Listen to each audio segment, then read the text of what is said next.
오늘 우리 삶의 깊은 곳에 자리한 질문 하나로 이야기를 시작해 볼까 합니다. 스스로에게 자신감이 부족하다고 느낄 때 우리는 어디서부터 다시 시작해야 할까요? 많은 사람들이 위로와 격려 혹은 성공한 이들의 화려한 비법을 찾아 헤매곤 합니다. 하지만 오늘 우리가 나눌 이야기는 그 해답이 가장 편안한 곳이 아닌 가장 불편하고 두려운 곳에 숨겨져 있다는 진실에 관한 것입니다. 이 이야기가 당신의 마음에 작은 불씨를 지핀다면 구독과 좋아요를 통해 이 긍정적인 에너지를 더 널리 나누어 주십시오. 당신의 작은 행동 하나가 지금 이 순간에도 보이지 않는 곳에서 홀로 싸우고 있는 누군가에게는 큰 용기가 될 수 있습니다. 진정한 자신감은 어떻게 얻어지는 걸까요? 그것은 당신을 기분 좋게 만드는 안전한 장소로 도망친다고 해서 얻어지는 것이 결코 아닙니다. 그런 안락함은 사실 언제든 깨질 수 있는 거짓된 현실에 불과합니다. 삶이 당신에게 진짜 시련을 던져주는 순간 당신은 본능적으로 과거의 그 달콤했던 안도감으로 돌아가고 싶어 할 겁니다. 하지만 그것은 자신감이 아닙니다. 그저 현실 도피일 뿐이죠. 제가 진정한 자신감을 얻었던 순간은 안락한 소파 위가 아니었습니다. 수년간 차가운 부엌 식탁에 홀로 앉아 스스로 읽고 쓰는 법을 배우려 발버둥 치던 그 시간 속에 있었습니다. 저는 남들처럼 배울 수 없다는 사실을 깨달았습니다. 저는 다른 사람들과 달랐습니다. 하지만 그 좌절 속에서 저는 가장 중요한 진리를 발견했습니다. 나는 배울 수 있다는 사실을 말입니다. 비록 그 길이 남들보다 몇 배는 더 고되고 험난할지라도 말이죠. 진정한 자신감은 두려움을 느끼지 않는 상태가 아닙니다. 오히려 그 두려움을 정면으로 마주하고 극복해내는 과정 그 자체에서 태어납니다. 이것이 바로 전사의 정신입니다. 한 가지 비유를 들어보겠습니다. 인생이라는 전쟁터에 100명의 사람이 나선다고 상상해 보십시오. 그중 10명은 애초에 그 자리에 있어서는 안 될 사람들입니다. 그리고 80명은 그저 총알이 빗발치는 전쟁터의 표적에 불과합니다. 오직 9명만이 실질적으로 전투를 이끌어갑니다. 그리고 마침내 단 1명, 세상을 바꾸는 진정한 전사가 있습니다. 이 비유는 제 삶의 거울과도 같았습니다. 훈련소를 비롯해 제가 거쳐온 모든 곳에서 저는 이 현실을 목격했습니다. 그저 삶에 나타나기만 할 뿐 아무런 의미 없이 주변을 맴도는 수많은 사람들, 그리고 그 모든 짐을 짊어지고 묵묵히 세상을 움직이는 극소수의 사람들. 저는 적어도 그 9명 중 하나가 되고 싶었고 궁극적으로는 단 1명의 전사가 되기 위해 지금도 제 모든 것을 바치고 있습니다. 저는 말을 심하게 더듬는 장애가 있습니다. 지금 이 순간에도 제 이야기를 얼마나 많은 분들이 듣고 계실지 모릅니다. 하지만 제게 자신감을 주는 것이 무엇인지 아십니까? 제가 당신 앞에서 말을 더듬을 수도 있다는 사실을 더 이상 두려워하지 않는다는 것입니다. 이것이 바로 제 자신감의 원천입니다. 매일같이 나의 약점과 마주하는 것, 그것을 극복하는 것, 아니, 어쩌면 매일 극복하지 못할 수도 있습니다. 하지만 중요한 것은 포기하지 않고 계속해서 부딪히는 것입니다. 그렇게 마주하고 또 마주하다 보면 어느 순간 깨닫게 됩니다. 이거 별거 아니잖아. 진정한 성장은 안락한 지대, 즉 컴포트존에 머물러서는 결코 이룰 수 없습니다. 오직 내가 가장 불편하게 느끼는 그곳, 디스컴포트 존에서만 나의 자신감은 단단하게 지어지고 있습니다. 사람들은 항상 더 쉬운 길, 더 편한 답을 원합니다. 분명 더 나은 방법이 있을 거야. 하지만 미안하게도 그런 길은 없습니다. 저 역시 평생에 걸쳐 그 길을 찾아 헤맸지만 결국 찾지 못했습니다. 때로는 당신의 노력이 주변 사람들을 불편하게 만들 수도 있습니다. 당신이 그들보다 더 열심히 노력할 때 사람들은 본능적으로 당신을 깎아내리려 하거나 어떻게든 당신의 가치를 폄하하려 들 것입니다. 수많은 사람들이 저를 좋아하지 않는다는 것을 압니다. 하지만 저는 이제 당신이 저를 좋아하든 말든 신경 쓰지 않는 사람이 되었습니다. 최상위 포식자들은 때로 서로를 물어뜯으며 성장합니다. 그것이 냉정한 현실입니다. 사람들은 왜 제가 웃지 않느냐고 묻습니다. 제 영혼과 심장이 느끼는 감정을 표현하기 위해 굳이 미소를 지을 필요가 있을까요? 당신이 보기에 행복해 보이는 모습을 억지로 연기할 필요는 없습니다. 우리는 너무나 자주 타인이 보고 싶어 하는 모습을 보여주며 살아갑니다. 저는 더 이상 그렇게 살지 않습니다. 제 인생 여정을 통해 저는 제가 그토록 찾아 헤맸지만 놓치고 있었던 단 하나의 조각을 발견했습니다. 저는 그것이 좋은 차, 아름다운 여성, 혹은 막대한 돈이라고 생각했습니다.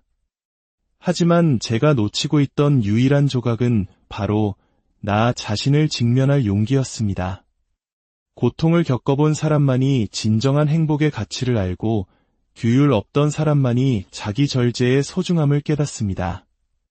과거에 약했던 자신을 기억하기에 지금의 노력이 얼마나 값진 것인지 알 수 있는 것입니다.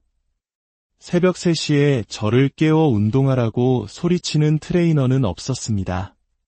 식단을 챙겨주는 영양사도 없었습니다. 135kg에 육박하던 거구의 저에게 누구도 손을 내밀지 않았습니다. 머리가 나쁘다고 놀림받던 저를 도와준 사람도 없었습니다. 이 모든 것을 극복하고 지금의 저를 만든 것은 오직 자기 절제였습니다. 살아남기 위해서, 아니, 이 지독한 세상에서 번성하기 위해서 저는 스스로를 단련해야만 했습니다. 모든 것은 당신에게 달려 있습니다. 저는 이것을 개인의 주권이라 부릅니다. 수많은 사람들이 타인이 원하는 모습에 맞춰 자신을 바꾸며 살아갑니다. 평생을 바쳐 자신이 누구인지, 무엇을 진정으로 즐기는지조차 알지 못한 채 방황합니다. 만약 당신이 진정한 자신을 찾고 싶다면 스스로를 끔찍하게 힘든 상황 속으로 밀어 넣으십시오. 그러면 아주 빠르게 진짜 당신을 만나게 될 겁니다. 고통과 역경 속에서 자신을 발견하는 것, 이것이 제 메시지의 전부입니다.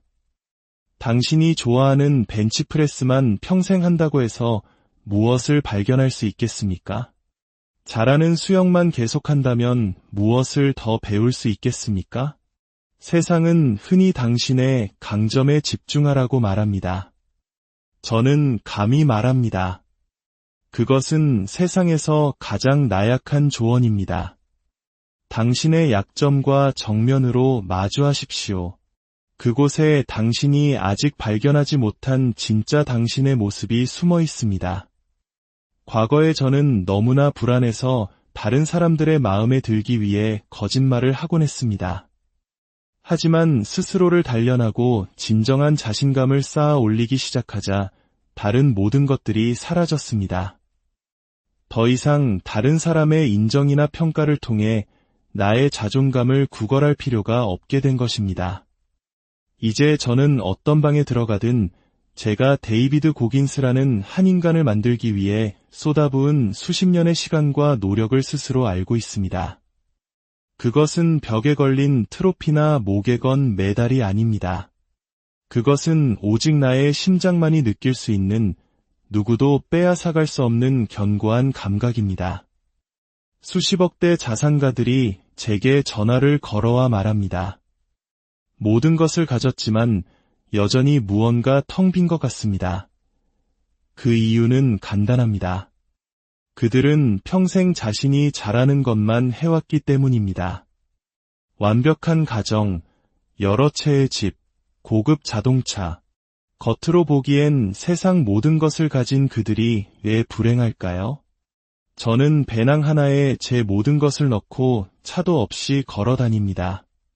가진 것은 거의 없지만 세상 누구보다 행복합니다.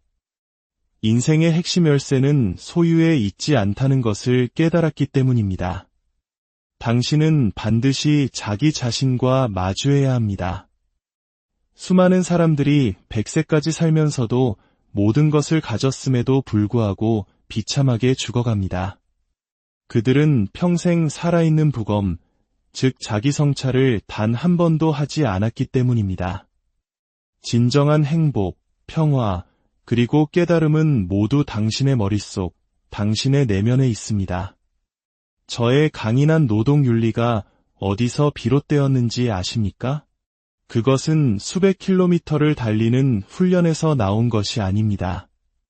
그것은 제가 학습장애를 극복하기 위해 책상에 앉아 보내야 했던 수천 시간의 고통 속에서 태어났습니다. 당신이 남들보다 똑똑하지 않고 장애까지 가지고 있다고 상상해 보십시오.